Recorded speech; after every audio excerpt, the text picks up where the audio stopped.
So welcome everyone. So I'm Pedro. Some of you already know me from the CFT course. And I'm in the 4th floor. If you have any question at any moment, just pass by. If I'm busy, I'll tell you I'm busy and send you back. If I'm not busy, I'm not busy. Very good. So let me first clarify a little bit what this course is about, because the name is always a bit misleading, Explorations in String Theory. Basically, I prefer to call this course somehow Advanced Quantum Field Theory or something like this. So let me tell you what we are going to discuss, and then we can give the course some title. So here is what we are going to do. We are going to start with quantum mechanics. And this might seem a little bit basic, but we are going to review some basic things about quantum mechanics and the semi-classical limit of quantum mechanics. From there, we will increase complexity a little bit and go from quantum mechanics to still quantum mechanics, but quantum spin chains. Okay? So we will learn a bit about quantum spin chains. So now we have several spins. We start having several degrees of freedom. Of course, we are getting close to quantum field theory, which is what we are going to do next. We are going to see how these two are connected in various different ways. We'll understand some connections between the spin chains and quantum field theory in several different ways. Some of them very obvious, like when you take many spins and then take some kind of continuum limit. That's kind of the obvious one. You just take many degrees of freedom and zoom out, and of course you see some kind of field theory, and some more mysterious ways, as we are going to see. And finally, we will relate this quantum field theory. We will see that some quantum field theories admit a string theory description, a string theory dual. Okay? And here is where famous ADS-CFT or holography will come into play. In describing these spin chains and this quantum field theory and this string theory, so in describing all this and also these string theories, integrability will play a role. We will see what this is tomorrow.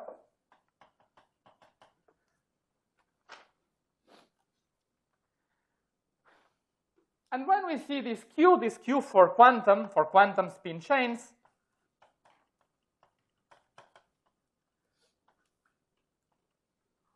this Q for quantum, it will be quantums, and sometimes we will also do for both, in all these cases, we will also often describe semi-classical quantization.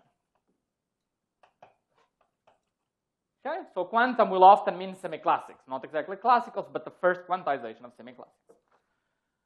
So as you see, probably the most appropriate name for this course would be something called quantum and semi-classical explorations, something like that. Okay? So we will get to ADS-CFT by first knowing the various players involved in the game, and then there will come this correspondence, this conjecture that tells you that the things we have been studying are one and the same. Okay? This is kind of a different logic from the one I usually follow, where I typically start basically from the opposite direction. I first introduce ADS-CFT, explaining what's the construction that leads to it, and then we start exploring ADS-CFT and seeing how it works and so on. And there is no strong reason why I decided to choose a different order. Basically, it's because it's boring for me to teach the same course twice, so I prefer to change a little bit. But if you are interested in a more standard exposition of this ADS-CFT and so on, you can watch my previous lectures. They are all online, and I think they are okay. So you can just watch and ask me questions if you have any questions about it. Okay? So this is kind of the outline of the course. Quantum mechanics will occupy us for today. Then we will spend like 5-6 days, maybe even a little bit more, on quantum spin chains. We'll go to quantum field theory and spend like 3-4 days there, and the remaining time we will do string theory. I never estimated what's the difference between 15 and the other numbers. Okay. Any question here about the outline? Very good. So let me see. Is there something else I want to say? A little bit of motivation of why we are emphasizing this quantum and semi-classics. So there are several reasons. So basically, one is that I want to teach you some set of tricks, some set of tools, of ideas that are very broad and that can be applied in many, many circumstances. So we will be dealing with sets of equations and sets of reasonings and so on that basically appear all over kind of theoretical physics, and that's one of the reasons why to have this kind of broad course on quantum and semi-classical explorations. And the other reason is that right now we are at a point in understanding ADS-CFT, which is this remarkable duality between quantum field theory and string theories that gives us many things. And one of the things it gives us is the hope of solving a four-dimensional gauge theory, okay? So there are many people trying to use these gauge gravity dualities, this holography or ADS-CFT, these are all synonyms, to explore and to learn more about what exactly is string theory, what exactly is quantum field theory, how can we solve quantum field theories. And when doing so, there are typically two regimes that are very easy to analyze. One is the regime of field theory very weakly coupled, because you just compute a few Feynman diagrams and so on. It's perturbation theory. We know what we are doing. It's just a standard thing. The other regime is the easy regime on the string theory side of these dualities, which is the regime where strings are moving classically. So you just have a bunch of ribbons moving in space-time, and you just have some classical equations of motion for your string. And in going beyond these two easy regimes, the next step to take is to study semi-classical quantization of these loops of strings and to start semi-classically quantizing and seeing how ADS-CFT works at a semi-classical level. And there are many quantities that right now, until the recent months, we are at a point where using semi-classical methods would be very useful. So I want to tell you what these methods are such that you can then go and apply them to interesting open problems in ADS-CFT. Okay? Very good. So let's start by the beginning, and let's consider a non-relativistic particle in one dimension. Okay? So this sounds not too hard. So we have some wave function, psi, of x, and we are going to define the so-called quasi-momenta as being the log derivative of this psi of x. It's convenient to put some h bar over I, and this is what is called the quasi-momenta. Okay? Just a definition in terms of the wave function for this part. Then Schrödinger equation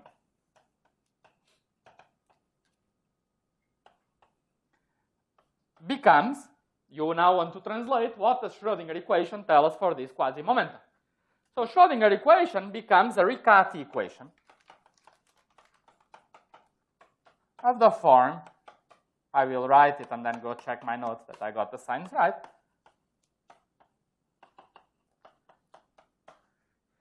Becomes this sort of Riccati equation. Okay? So, I mean, there's nothing fancy here. You can just, no, nice. You can just check that this is a correct statement. Okay? No mysteries here. Okay? So, psi is exponential of the integral of p if you want. Plug it into Schrödinger equation, you get this equation for p. Okay, good. So, what do we know about p of x? What is this function p of x? So let's first recall what we know about the wave function. And if you have some potential, let this be v of x. Okay? Then we know that the wave function for the ground state will be something like this. We'll have no zeros. We know that for the first excited state, the wave function will be like this, with 1, 0, and so on and so forth. Okay? So psi, the nth wave function, psi n as n real zeros.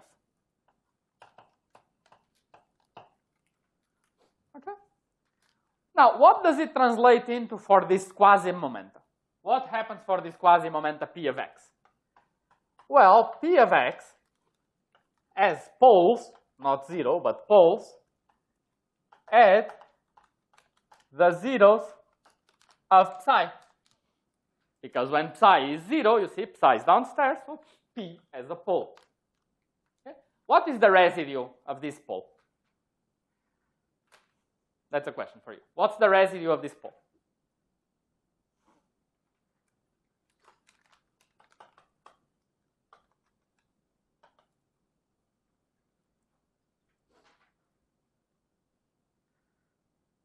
So let's start here. You, what's your name? Michael. So can you tell what would be the residue of this pole? For example, you can zoom close to a pole, write that close to a 0 of the wave function. The wave function is a times x minus x0. And what do you find for the residue? The order of the 0. Sorry? The order of the 0. The order of the 0, that's right. The zeros are single zero, so single. Indeed, because this is just, there are several ways of seeing it, but of course, if you plug here the derivative, if you write that the wave function close to a 0 is a times x minus xi, the derivative is a cancels out, and the residue is just h bar over I. Okay? Doesn't matter how you approach. If it's 5 times x minus xi, 7 times x minus xi, doesn't matter. The number, the normalization cancels out, and the residue is just h bar over I. An even simpler way of saying is that this is the derivative of logarithm of the wave function. And whenever you have a derivative of a log, the residue is always 1. Because when the argument inside the log vanishes, the constant you can strip out and it doesn't matter for the derivative. Is it okay? So it has with residue h bar over I. So this is the picture for P of x. For P of x, we have a bunch of poles. Okay? So this is for P of x. And there are n poles for psi n, for the nth excited state. Okay, very good. Now, what about some semi-classics? Let's do some semi-classics. So on the other hand,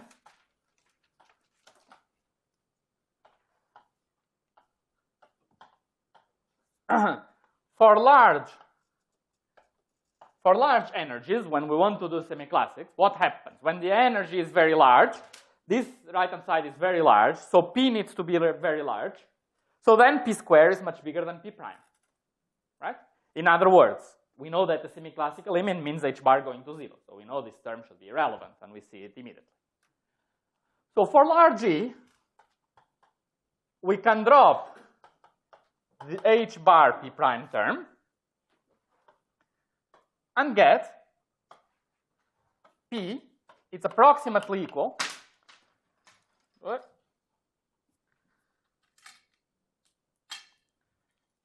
to P classical, which is defined as square root of 2m E minus V of x. I just thought if there is no derivative, I just take a square root. So this is, instead, we see that we have a square root, right? So if you want to see the position of these points, if you have some potential, this would be the value of the energy, right? So when at the turning points, if you have a classical particle, the particle goes up to that point, comes back. So at the turning points, these are where the cuts are. Okay? Where the values where E equal V of x star. This is the end point. And we have a cut. So this P classical, in fact, I should think of it as a two-sheeted object. It's an object that lives on a Riemann surface with two sheets. That's just a fancy way of saying what a square root is. In the sense that if I am here and I go inside this cut, I go here.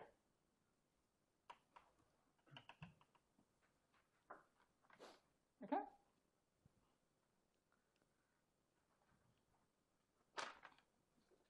So P is just that square root, which we can draw like that.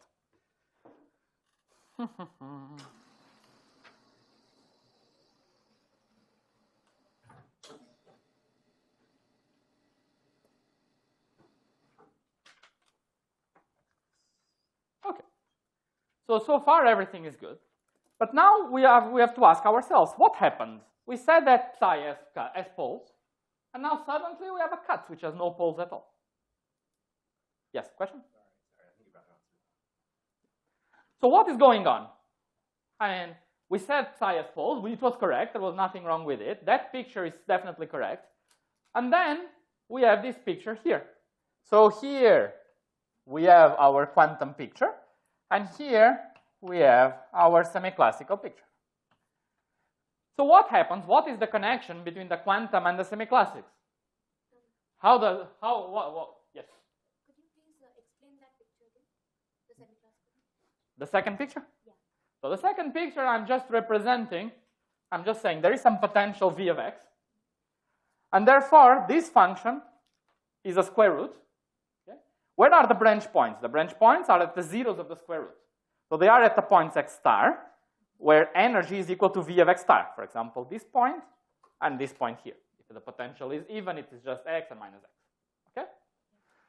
Now, how do I think of this function? If you write a function with a square root, a mathematician will tell you that this function does not take values on the complex plane, but rather on a two-sheeted Riemann surface. What does it mean? If I start outside this cut, it's fine. I know that a point x is mapped to this square root. But I can take my point x, carry it around, and go through these cuts and come back to the same position. When I come back, what happens? The square root flips to minus square root. Right? So a point here, a point x here, say maps to square root. Whereas the point at the same position x, but on the lower sheet, which means that I went through, and now I came here, the same point here maps to minus square root. So the proper mathematical way of thinking of this function is not as a function on the complex plane, like originally we had here, but instead a function that takes values on two copies of the complex plane, which is what we call a Riemann surface, and that on the upper floor maps x to square root, on the lower floor maps x to minus square root.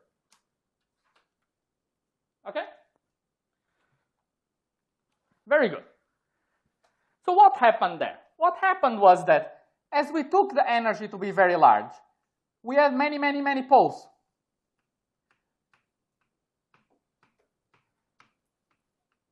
And what happened is that, seen from very far away, probably you can always see it, it looks like a line.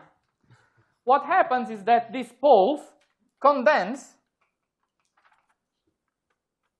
into a cut. And that this cut is just fake, and it's an artifact of seeing from far away. It's the condensation of all these poles. These poles seen from very far away, it just looks like some dangerous line that you should not approach, which is exactly the cut. Okay? This would be the point x star, and this minus x star is the potentially symmetric. But in the semi-classical limit, along the cut, like the square root will fine. Right? Very good. So what is happening then? That's true. What's happening is the following, is that if we are, this is equal to this if we are looking from far away. However, Tom is saying what happens, so if we are looking from far away, from here, indeed we cannot distinguish these points from a cut. Okay? But now we can do an experiment. We can take our point x and go here. Now, here, the approximation breaks down.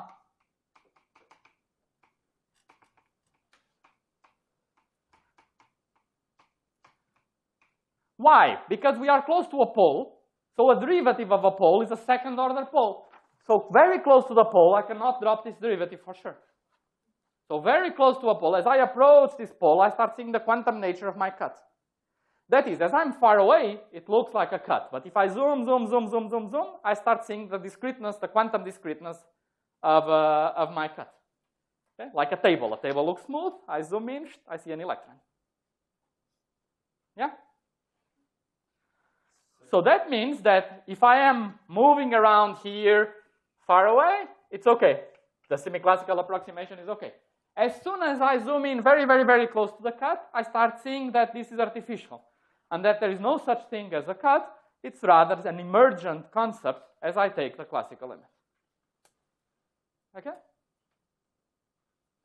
so in the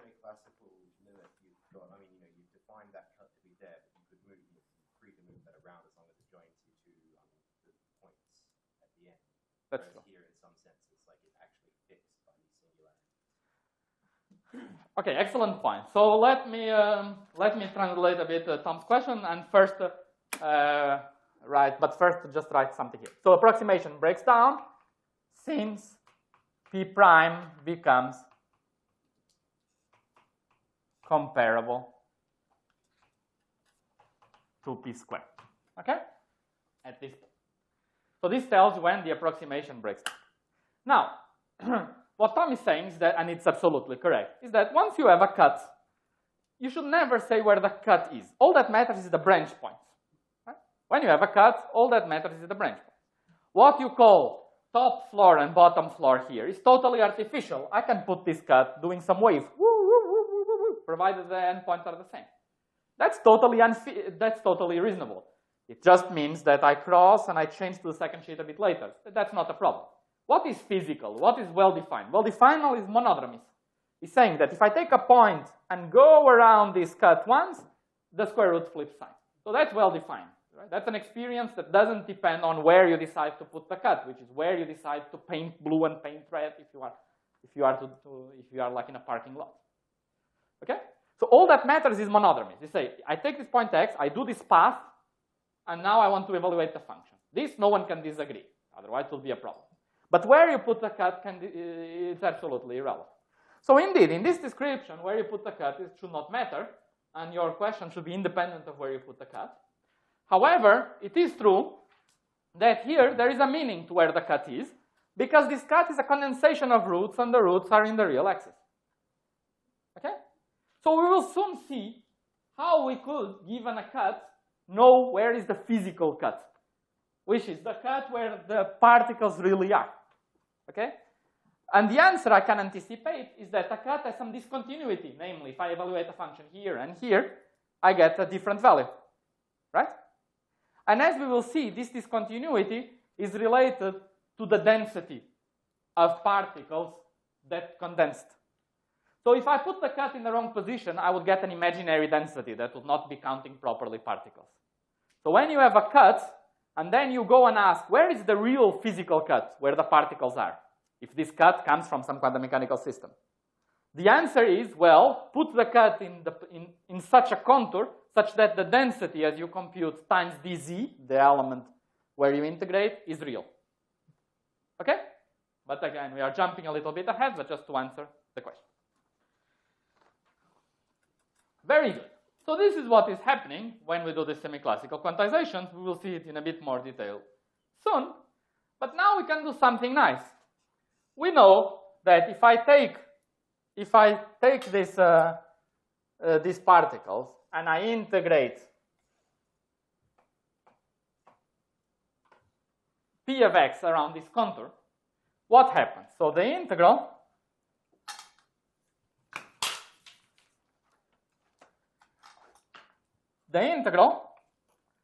of P of z dz,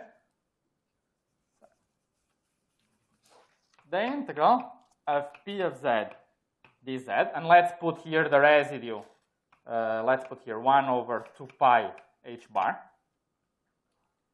This is exactly equal to n. Because if I integrate around, I just get 1 per each pole. The residue is h bar over I. I get 2 pi I for each 2 pi I times h bar over I. So this is exactly n by definition, because P has a pole at each of these points. So by going around, I'm just counting the number of poles. Is this clear? On the other hand, this is approximately equal to the integral around this cut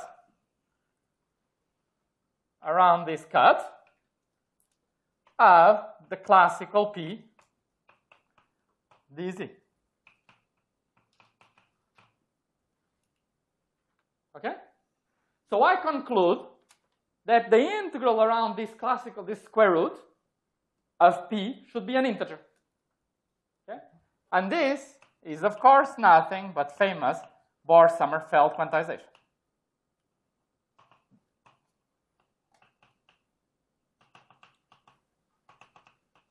Okay? That tells us that the integral from turning point to turning point, that this is how we quantize phase space in quantum mechanics. Is it okay?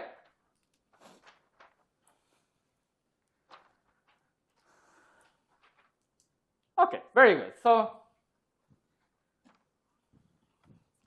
okay, maybe let's go a little bit wild before going to the next point, because it's kind of fun since we have been discussing these Riemann surfaces. Let me point out an analogy that actually Juan Maldestino once told me, which I find quite beautiful. So, let's make an analogy between the following. Okay. So we have our cut, okay? So we have our quantum mechanics, and we have our cut that emerges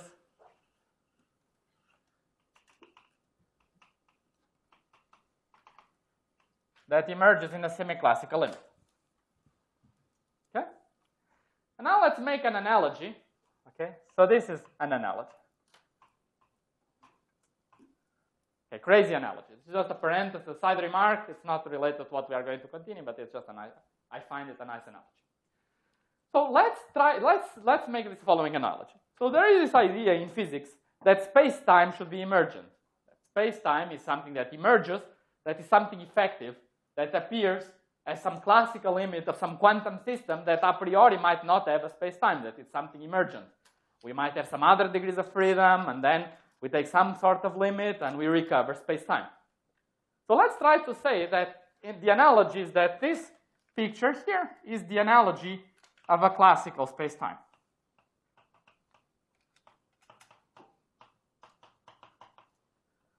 Okay?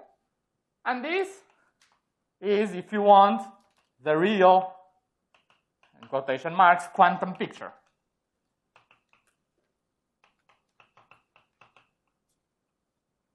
Okay? The real quantum picture where there are just a bunch of poles, and this is the quantum picture, but seen from far away, it looks like something smooth, like just a cut and so on, and it looks like space-time. Now, what could we speculate further to make it even wilder? Now we could say that there's something funny on the right.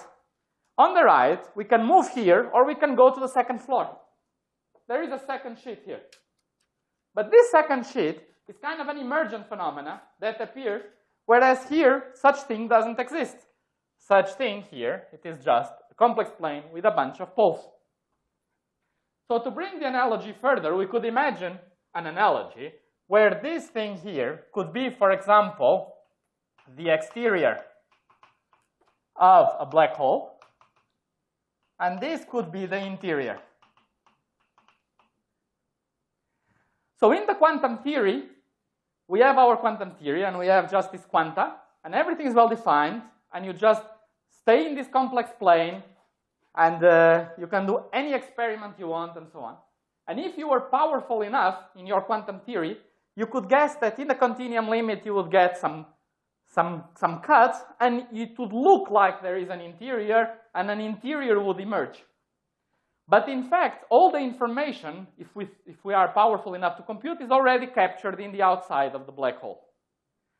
And so this would be this idea of emergent space-time, where these problems of information loss and what happens when you go inside the black hole and so on, there is this idea that if we are powerful enough, in principle, all the information is outside the black hole already. And however, it might be very, very hard to extract. Like here, if I want to extract something about what happens at the point here in the second sheet, just by looking very far, it's tricky. I have to take into account, do a lot of experiments, measure what's happening as I'm taking the continuum limit, and then indeed I could eventually guess stuff about what happens in the interior, but it will require a lot of precision from the point of view of the quantum picture. So this will be a picture where the interior of the black hole is kind of an illusion. It's an emergent thing that, yes, it does exist in this precise sense, but strictly speaking, in the quantum picture, you should think that it's a duplicate of what is already outside in some kind of very clever way. So we can say the same thing in reverse, that the interior is like the same as the one that we are extrapolating from the quantum. One should rather think that the exterior is the one outside, because the exterior is the one we control well, and the interior is the mysterious one, so it's better to hide it and say that it emerges but later. in theory, it's the In theory, this is just some crazy analysis. It's just meant to be inspirational, not to be rigorous. This is not, our theory of quantum gravity is not based on this example. Okay? Well, this is just a parenthesis. I find it very cute, but you don't need to take it super seriously. Very good. So let's continue.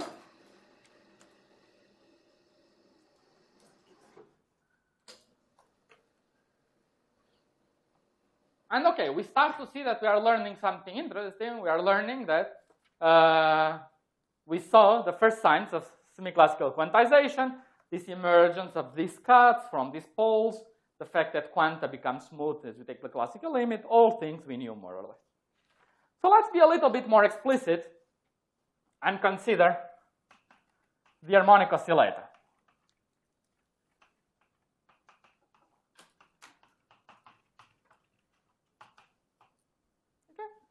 So the harmonic oscillator is a particular case of the treatment above, where the potential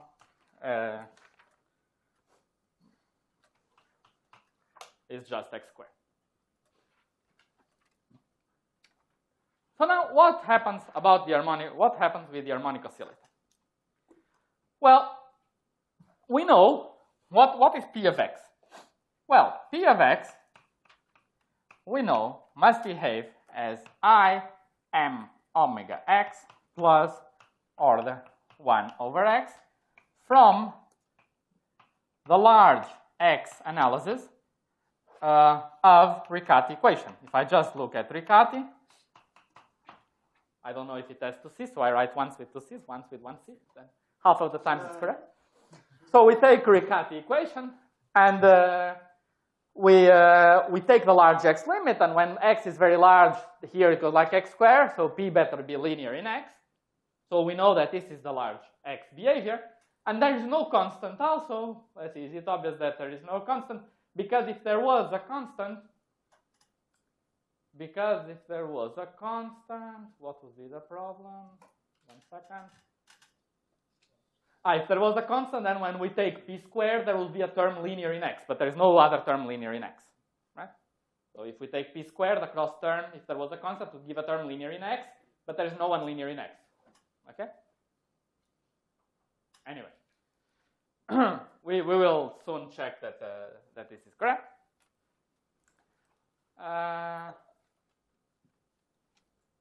Right.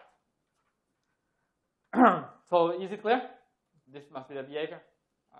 You see, if you try putting a constant, it will not work, because when you take p squared, you will get twice the constant times this. It's a linear term in x, and no one else produces terms linear in x. But we know more. We know that it's a function with a bunch of poles with residue h bar over I. So just knowing this asymptotics, it immediately tells you that p of x is equal to I m omega x plus sum of all the poles where the residue is h bar over I. Okay? So that's the only function that has 0 poles at positions xj. There's this asymptotics, and as you take x to infinity, indeed, that term there behaves as n over x. Okay?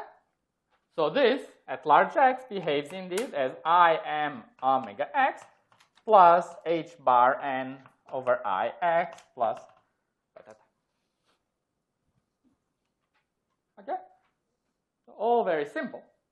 And now we plug this into Riccati equation and expand at large x. Okay? So we plug in Riccati. And what do we get if we do? Let's do it. You get I m omega x plus h bar n over I x plus dot dot dot square minus I h bar times the derivative of this I m omega minus h bar n over I x squared plus dot dot dot is equal to 2m e minus m square omega square x squared. Okay? This is just Riccati equation. Is it clear? Good.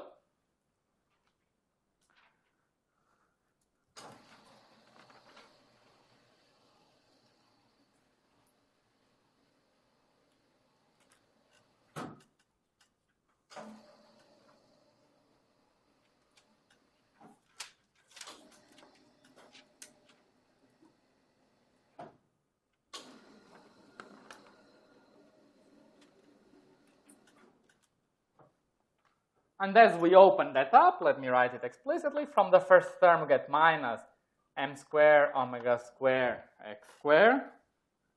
The cross term plus twice m omega h bar n. This is from p squared. From p prime, only the first term contributes, and I get h bar m omega. And from the right-hand side, we get, as we said, 2me minus m squared omega squared x squared. And then the other ones are terms subleading at large x. And what do we find from here? The leading term cancels as it should, because this was fixed. And we get that energy is equal to h bar omega n plus 1/2. Okay? Which is, of course, the result we knew. But this, I think, is the fastest derivation of the energy of the harmonic oscillator, the one where you don't have to worry. It's really the fastest by far. I think there is nothing that competes with this. I don't know why it is not taught like this, but I think you should remind yourself how you did it the first time with solving the differential equation. That's a big pain.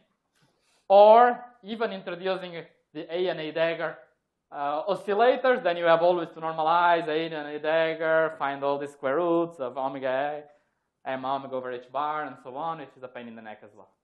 Whereas here, as you see, there's no, I mean, we did it with all factors very simply, and we get the right result on the nose, of course. Okay? And of course, semi-classical quantization will get the result right up to this 1/2 if we are not careful. This h bar omega n would be what we would get if we were to use Bohr-Sommerfeld. But now let's go beyond just asking what is the spectrum.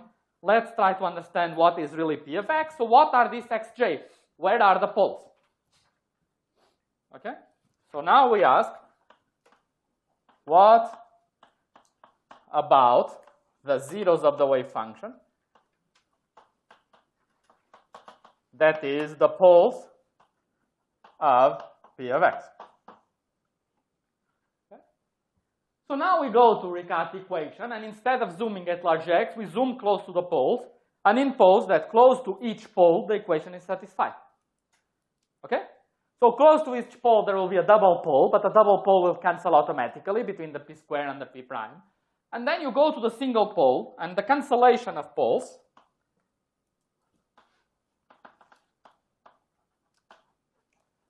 in the Riccati equation, so just plugging in the Riccati equation implies the following, implies an equation for x's of the following form.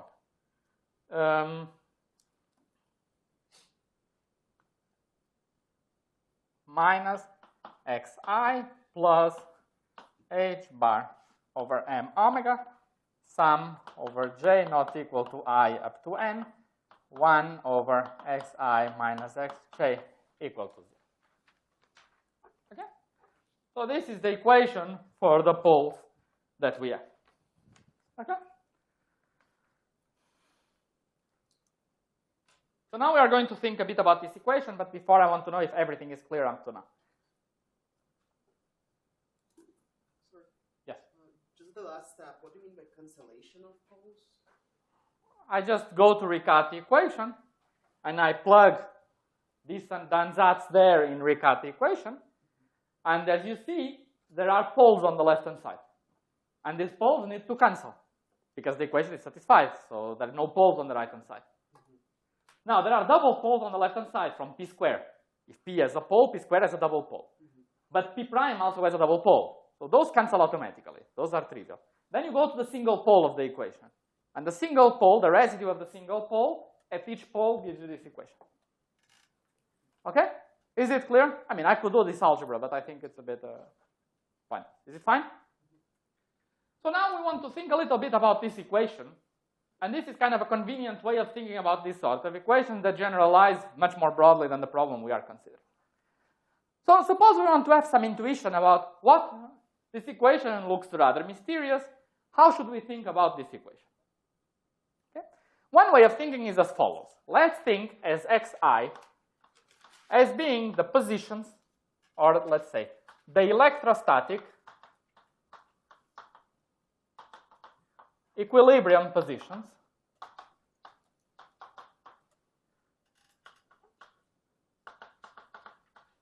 for a bunch of charges.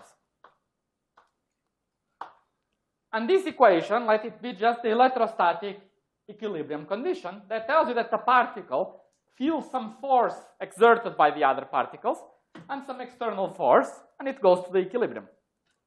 So this part, I think, is some external force acting on particle xi, right? Like some external electric field or whatever, some force. In this case, it would be a force. If this is the force, the potential is x squared, so it will be a confining potential x squared. So it's like putting a particle in a potential x squared, which is kind of funny because we started with a potential x squared, but you should not take this too literally. It's kind of a coincidence at this moment. So we have a particle in a potential x squared. It feels some external force which is linear. As the particle goes to the right, it wants to go back to the left. As it goes to the left, it wants to go back to the right. So this is the force in this external potential for a v which is x squared over 2. And this would be an interaction force due to particle j exerted on particle I. Okay? So now let's think a bit about this force, f of x, which is 1 over x, up to a constant. What is this 1 over x? What does this 1 over x do? If we go to the complex plane, x, let's draw some lines here.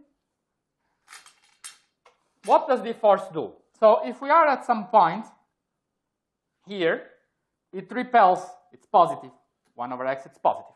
If we are at a point further away, it's also positive, but smaller. So a force repels and becomes weaker with distance. Here, if we are at a negative point, it repels, and if we are at here, it repels. Okay? That's trivial, just 1 over x. But it's actually also funny to think what happens in the complex plane. Because what happens in the complex plane? If I am at the position 1 over 2i, 1 over 2i gives, what does it give? If I put at the position 1 over 2i, it gives minus 1 over 2 times I. So if I am in the complex plane, the force pushes me down. And if I am further away, it pushes me down with a weaker force. Okay? So this right away gives us some intuition for what is going to happen.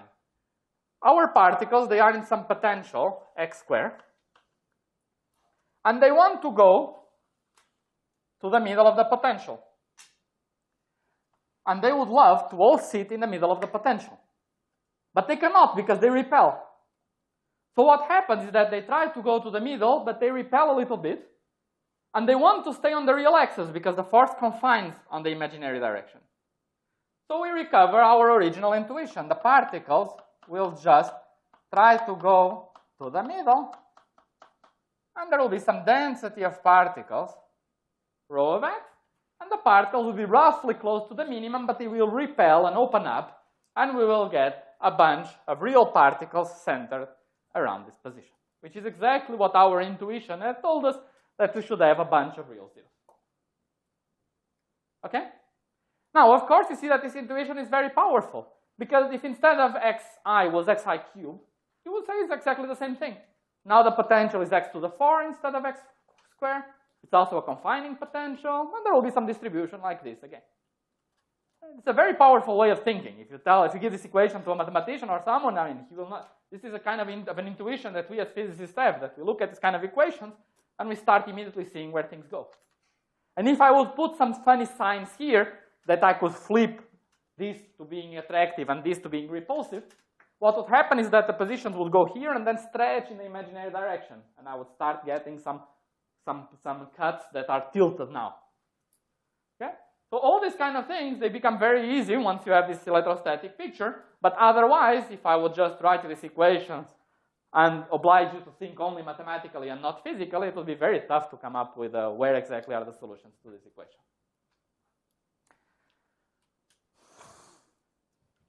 So suppose we want now to be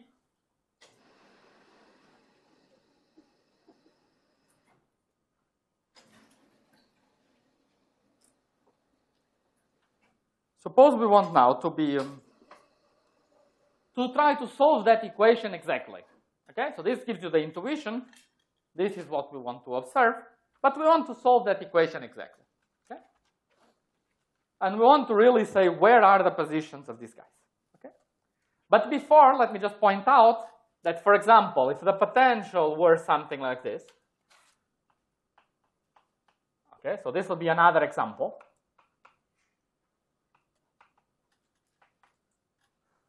Okay, then what would happen? Well, the particles will want to go either here or here, and then they repel. Of course, what happens is that they try to go here, and they form some cuts.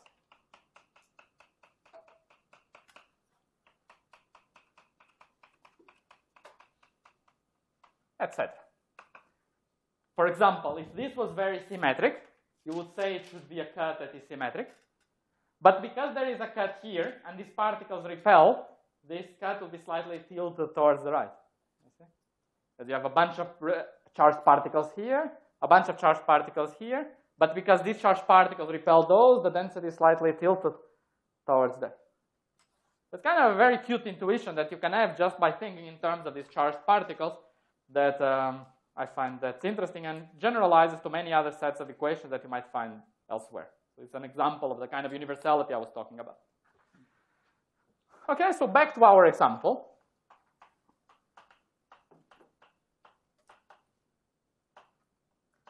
Let me tell you a useful tool for dealing with this sort of equation. So of course, can someone anticipate where are the positions of this xi? Can someone guess where are these xi's in a more rigorous way? Actually, you all know the answer, but because I'm presenting it in a different way, you might have forgotten. But you all know the answer very well of where are these xi. Okay?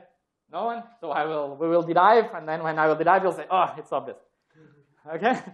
So let's derive. So the trick is the following. Let's construct what I will call a Baxter polynomial. It's not the conventional name, but it's the spin chain name for the similar quantity that we will introduce later. So because I want the analogy to be clear when we will get there, let me call it a Baxter polynomial.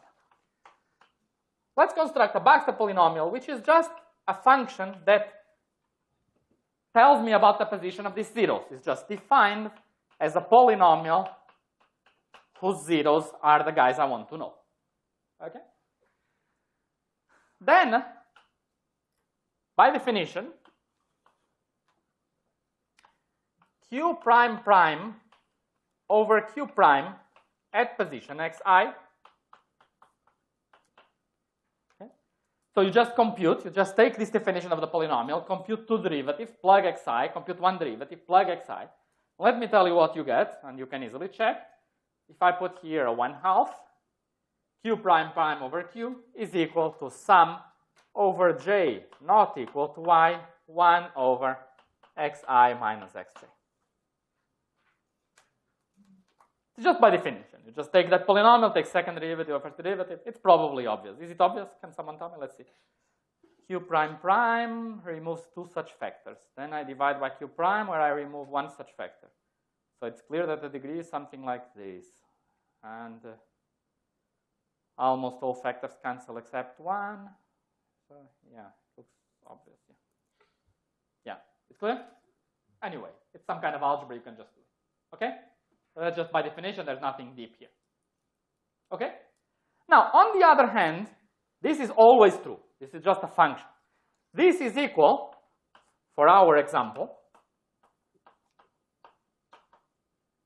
so this is not by definition. For our example, this quantity is just equal, now we can use those equations, it's equal to m omega over h bar times xi.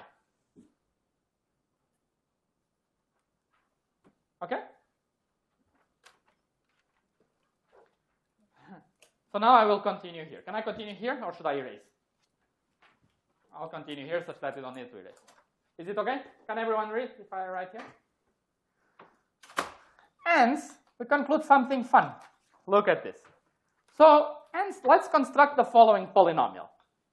Q prime prime of x minus, let's multiply q to the other side, minus m omega over h bar with a 2 times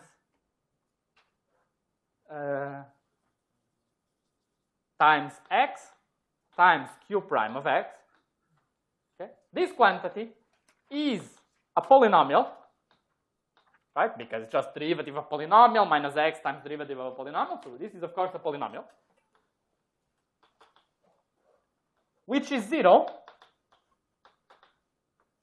It's a polynomial of degree n, because you see, this has degree n, so this is n minus 2.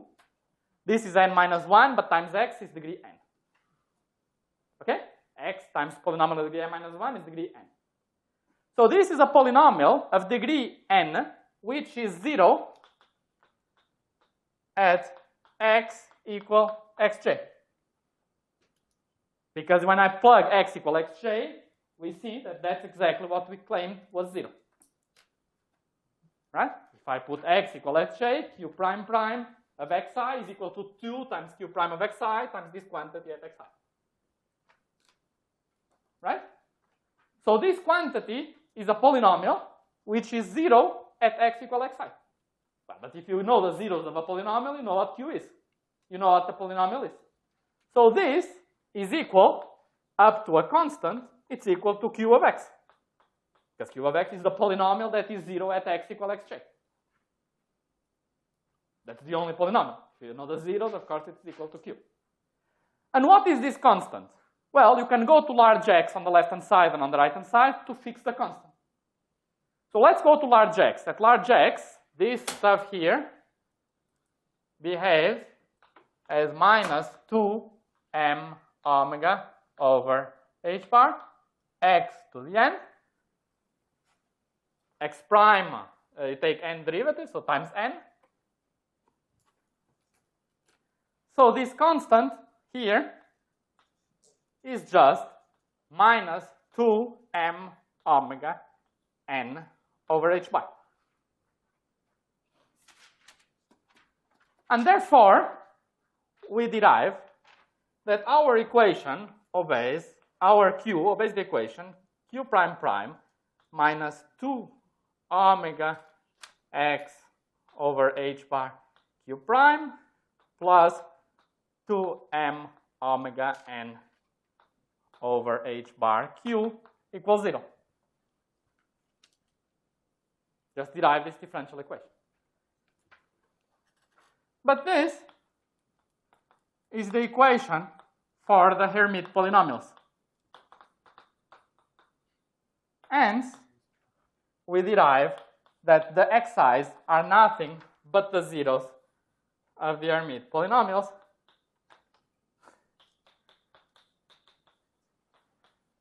Which, of course, we knew very well, because the wave functions of the harmonic oscillator are just the Hermite polynomials times a Gaussian. So, of course, the zeros of the wave function are the zeros of the Hermite polynomial. Okay? So, of course, as I said, you all knew very well what was coming. You had just forgotten. But you see that this method is powerful, because you could imagine having different potentials running the same kind of argument and finding some other class of polynomials. Okay? So tomorrow in the tutorial, we will be playing a little bit with these kind of things, for example, and seeing how things work. So I'm done with Blackboard for today. In the remaining 5-10 minutes, I want to just show you a couple of cool things on Mathematica, implementing the kind of ideas we just discussed. Any question here?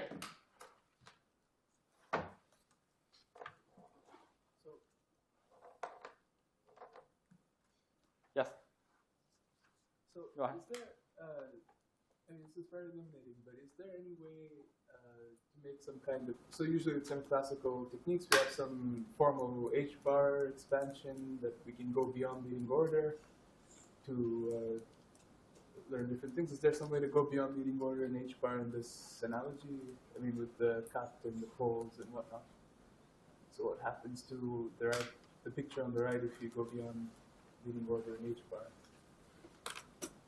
Yeah, that's a good question. We can try expanding P equal P classical plus delta P, plug into the equation, and work out some systematic expansion around it. But an interesting question, you can think reversely. You can think that often what we have is the analog of the picture of the square root. So typically what we have, for example, is some classical picture. And what we want is to understand that the classical picture is in fact coming from a quantum description. So what we want to take out of this discussion is not how to take a given quantum theory, go and compute many orders, but I want to think reversely, conversely. If I just had the cuts, how could I have known what to expect in the quantum theory? And now we start seeing what can happen. The cut can be in fact some effective collection of many, many poles that are condensing. And we should start studying how these poles interact with each other. And these are the kind of quantum equations, whereas the cut is some kind of effective classical description. So we want to know whether there are some sort of equations like this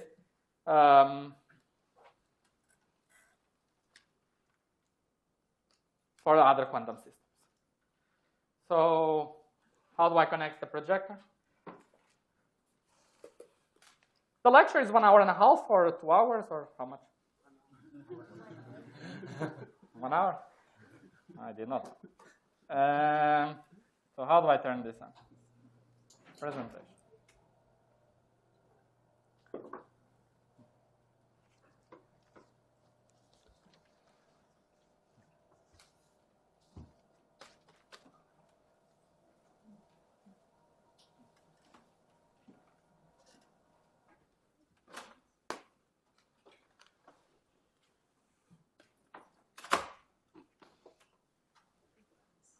So you had a course on Mathematica, am I right? Yeah? So my goal is not to teach Mathematica. I assume you know Mathematica, but of course I use kind of fancy syntax. So if something is unclear, ask me, and I will also explain the Mathematica part.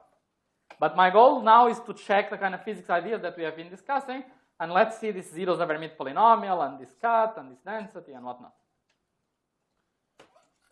Okay? So, there is one more thing that we should mention. Okay.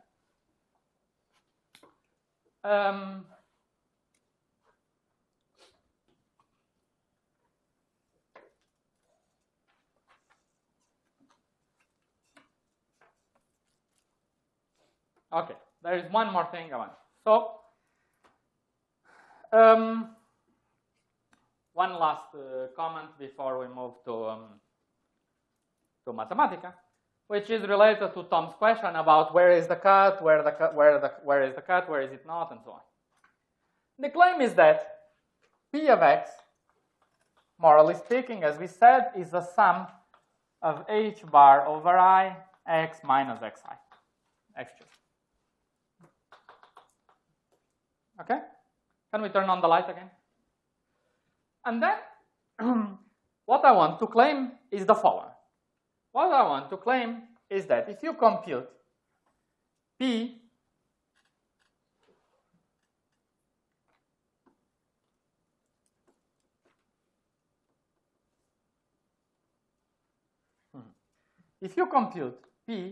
of x plus I0 minus P of x minus I0, in the classical limit, which means that I have my cut here, and I compute P here and P here, there will be a difference, right?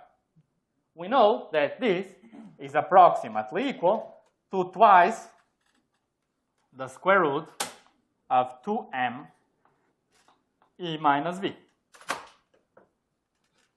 Okay? So this is what we know is happening, right? I just double the square root. On the other hand, what is this from the point of view of the definition? Well, we can use the following known statement that 1 over x plus I0 minus 1 over x minus I0 is just, I always forget the i's, but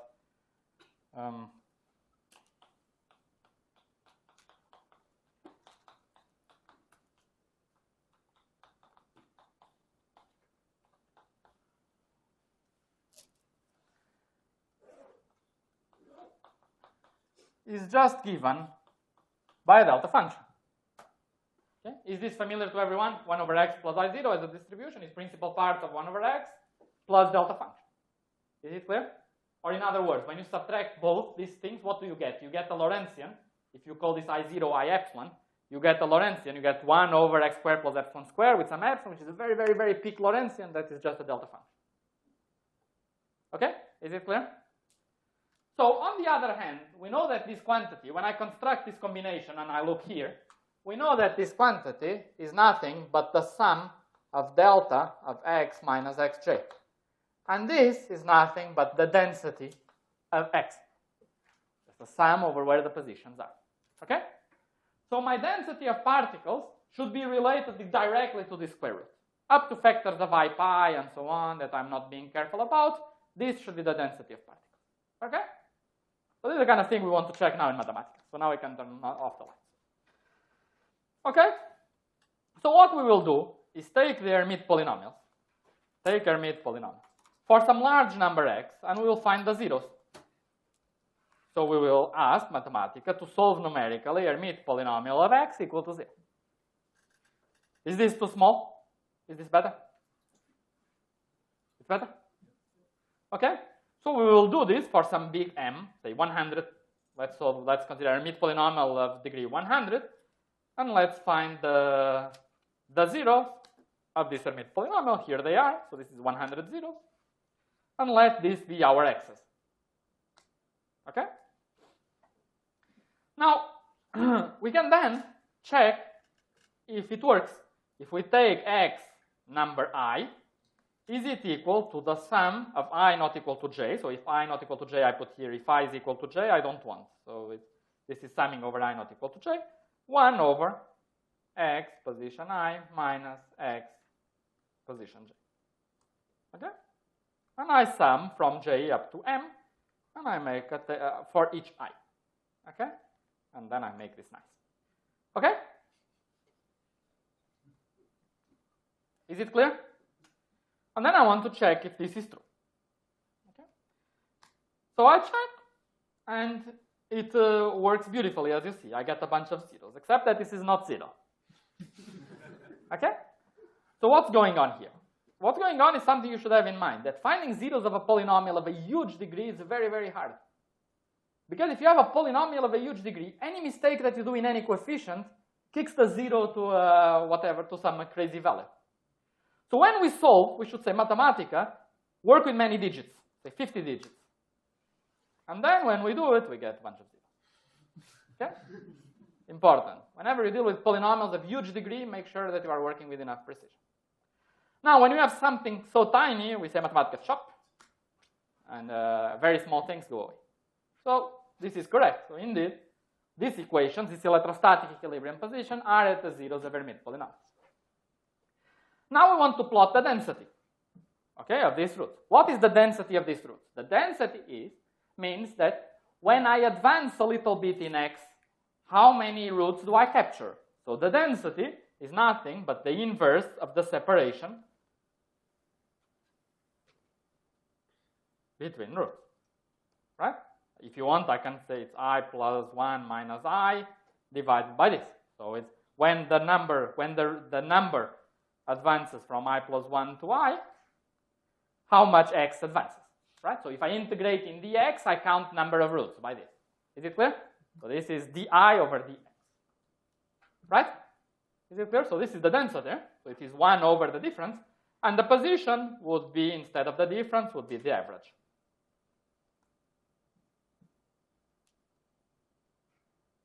Okay? So we will make a table. Of course, up to m minus 1, because the last one we cannot do like this. And we will plot it. Okay? And this will be our list plot. Okay? So let me hide the results. What happens here? Position 2 does not have the form of an iterator. I forgot the parentheses. Okay, so this gives me a pair of numbers, position, density. On the other hand, we want to plot. What's the plot? We want to plot, as we said, the square root of 2 times energy, which is m plus 1/2, as we derived today, the energy of the harmonic oscillator.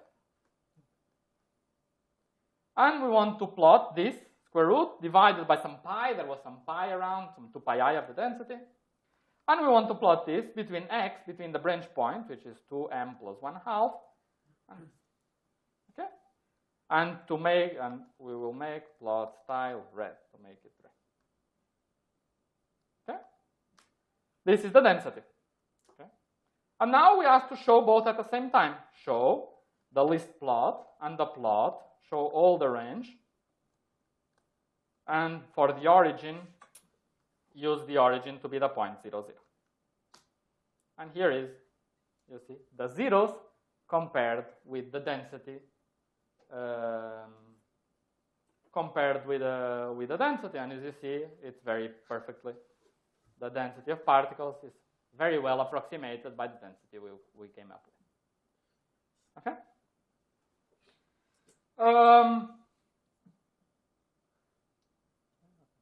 One, this is the same thing. Okay, very good. So this is kind of nice. Just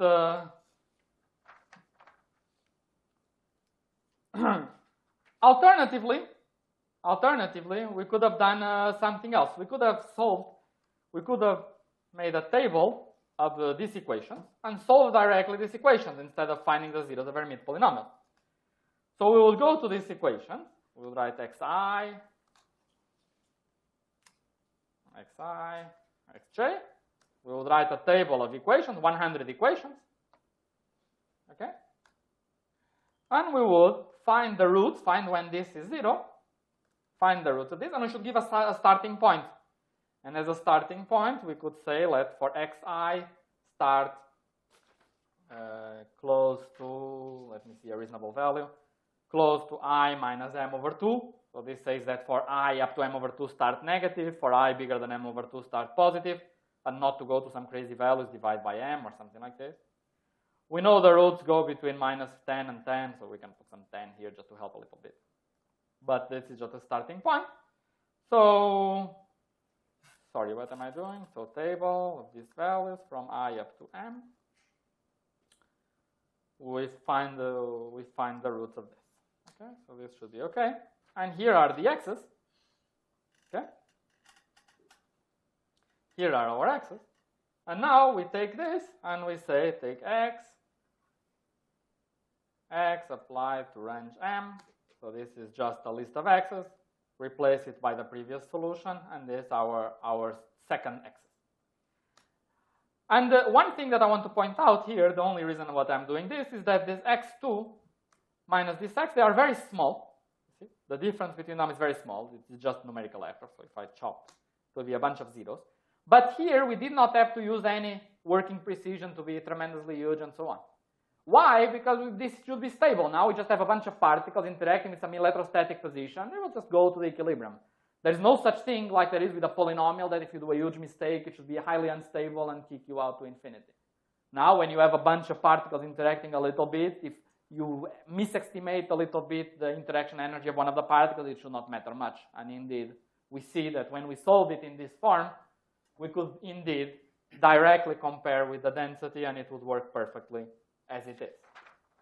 But now, done in this form, it's kind of cute because we can go, and as we said, we can do other potentials. We can do a potential, say, x cubed minus mu xi. So this would be a potential like this double well potential that I drew that is hidden behind here, where I have some x to the 4 minus x squared, so it's really a double well depending on this value of mu. And here I'm taking this mu to be 8, and then let's define our x3 to be this. And now I just solve the same equations, and then I can now, no, not this, sorry. I solve these equations, and I now can do exactly the same thing, list plotting them. Yeah, I list plot the density, and let me let me show the density and also the potential, as we said. So let's plot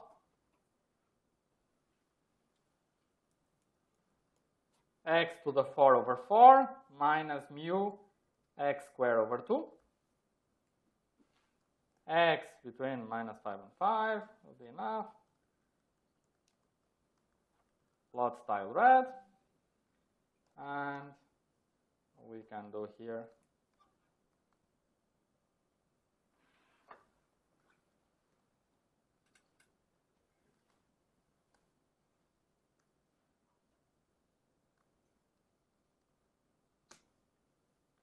and you see what we get is a density of particles now, where the potential is now 1 over x to the 4, and indeed they want to be localized here. They repel, so as we said before, the density is kind of tilted and actually goes to the side. And this is indeed in perfect line with our intuition. And now we could just increase mu and say that mu, instead of 8, I'll put 18. And now mu is bigger, and I would plot it again for this kind of mu. The plot should be probably a bit bigger. And you see that now what's happening is that I have really two disjoint densities, one at each point, because now the bumps are very big. And this is in perfect line with our intuition for this double well potential, where these particles should now go to each of the minima and not talk to each other to leading order.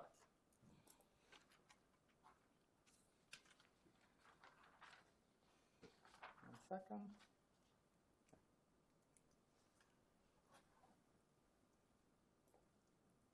So I can give you this notebook then. Very good. Thank you. We stop here.